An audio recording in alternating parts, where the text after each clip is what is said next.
नमस्कार देवियों और सज्जनों, हम फ्यूजर्स बॉयज अपना नया सस्पेंस हॉरर वीडियो प्रस्तुत कर रहे हैं। आशा है आपको पसंद आएगा।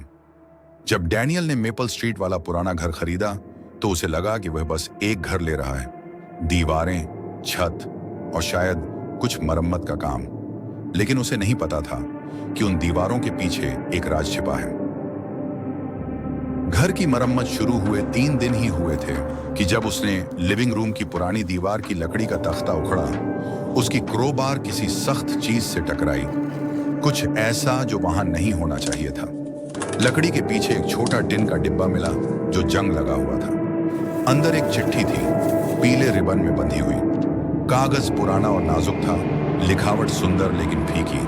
पहली पंक्ति थी, जो भी यह चिट्ठी पाए मुझे सच बताना है, इससे पहले कि देर हो जाए। डैनियल के रोंगटे खड़े हो गए। चिट्ठी 1954 की तारीख वाली थी।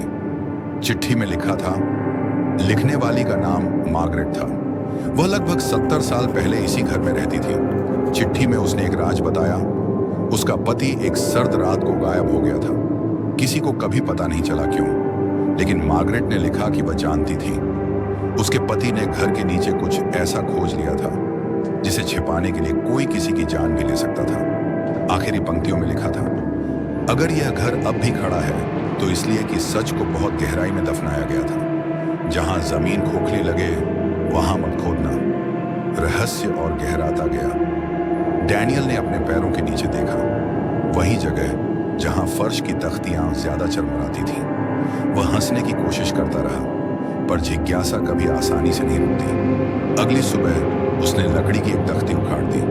नीचे एक छोटा गड्ढा था, उसमें मिट्टी और एक लकड़ी का डिब्बा। डिब्बे में एक पॉकेट वॉच, जेब घड़ी थी जो अब भी चल रही थी। ढक्कन के अंदर एक पुरानी तस्वीर चिपकी थी, एक आदमी उसी घर के सामने खड़ा। तारीख 1954। तस्वीर के पीछे लिखा था सिर्फ एक शब्द, भागो।